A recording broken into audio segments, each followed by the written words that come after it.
it a political issue. He demands recognition, respect, human rights, and he rallies a large group of people. And there are violent clashes between him and police, his group and ordinary people, no matter what. It's black against white, yellows against green, doesn't matter where the division line goes. As long as this group come into antagonistic clash, sometimes militantly, sometimes with firearms, that is destabilization process. The sleepers, many of whom are simply KGB agents, become leaders of the process of destabilization. Doesn't mean that Comrade Andropov sends Comrade Ivanov to the United States. The person who takes care is already here. He is a respected citizen of the United States. Sometimes he gets money from various foundations for his legitimate struggle for, I don't know, human rights, women's rights, kid lib, prison lib, whatever. There are sympathetic Americans who donate their money to him. This stabilization process usually leads directly to the process of crisis. In case of developing nations, that's the area where I was active. The process starts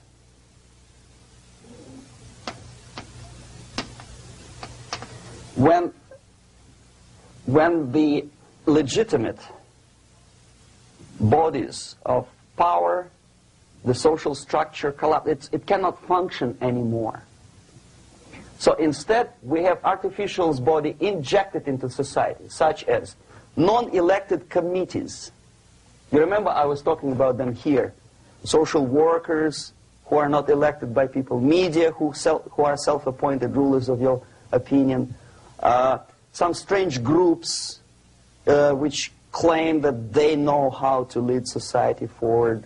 They don't usually. All they care is how to collect donations and sell their own concocted ideology, mixture of religion and ideology. Here, we have all this artificial body claiming power. If the power is denied to them, they take it by force. In case of Iran, for example, all of a sudden we have revolutionary committees. What kind of revolution? There was no revolution yet, and yet they had the committees. They were taking power of judgment. They had the power of execution, they had the power of legislation, and that they had the power of judicial. All of them combined in one person, who is half-baked intellectual, sometimes graduated from Harvard University or Berkeley. He comes back to his country and he thinks that he knows the answer to all the social, economical problems. Okay? Crisis is when society cannot function any more productively. It collapses, obviously. That's the word for crisis. So therefore, the population at large is looking for a savior. The religious groups are expecting a messiah to come. The workers say, we have family to feed. Let's have a strong government, maybe socialist government, centralized, when somebody put the employers on their place and let us work. We are sick and tired of going to strike and missing overtime and all that stuff. We need some strong man, strong government, a leader, a savior is needed. Population is sick and tired already. And here we are. We have a savior. Either a foreign nation comes in, or the local group of leftists, Marxists, no matter what they call themselves, Sandinista, a reverend or some sort, Bishop Muzureva, like in Zimbabwe, doesn't matter. A savior comes and says, I will lead you. So we have two alternatives here. Civil war and invasion. Okay? See how it goes? Civil war, we know what it is. Lebanon is the best example. The civil war, which was artificially implanted in Lebanon by injection of force of PLO, Palestinian Liberation Organization. Invasion we have in many other countries like Afghanistan. Name any East European country. It was invaded by the Soviet army. But the result is the same. The next stage is normalization. Normalization is a very ironic word, of course.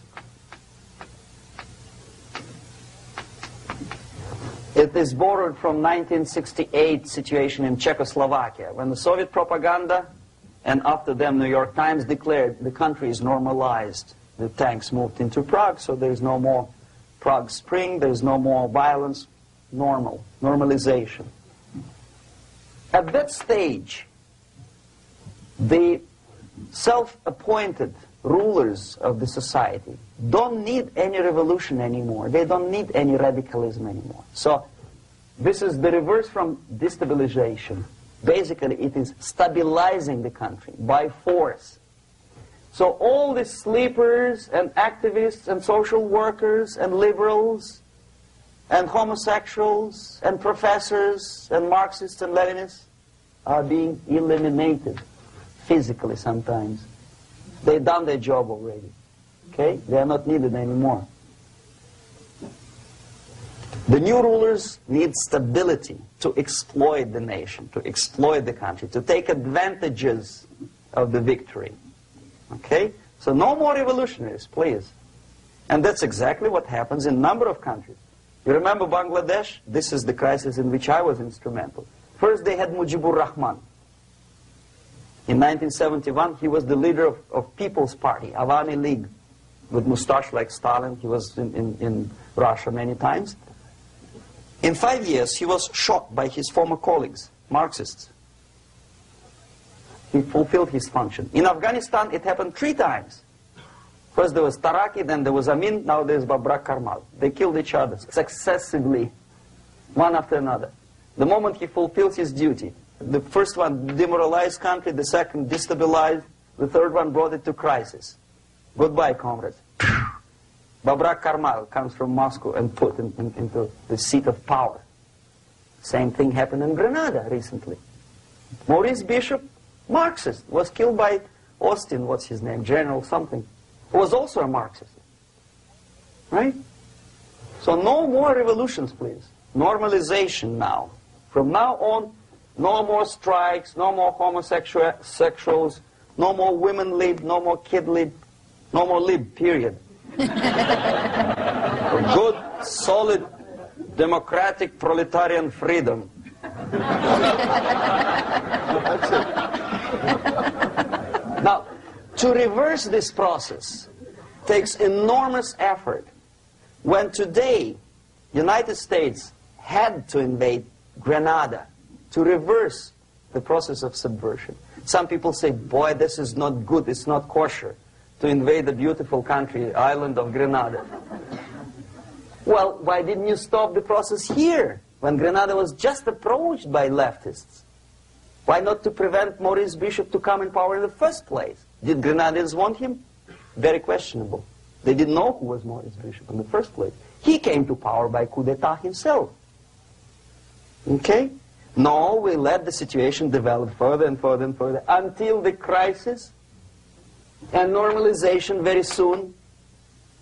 And then the United States decided to invade country, discovering that the country was absolutely a military base for the Soviet Union. Of course it's a drastic measure. Of course it's a pity that Marine Corps had to lose, what, 17 lives. Very bad. Why not to stop the process before it comes to crisis? Oh no, intellectuals will not let you. It's interference into domestic affairs.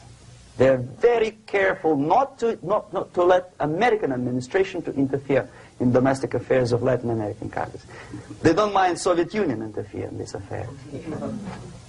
Okay. So to reverse this process, from here, it takes only and always military force. No other force on earth can reverse this process at this point. At this point, it does not take military invasion of the United States Army. It takes strong action, like in Chile. A CIA covert involvement to prevent the savior from outside to come into power and to stabilize country before it erupts into civil war.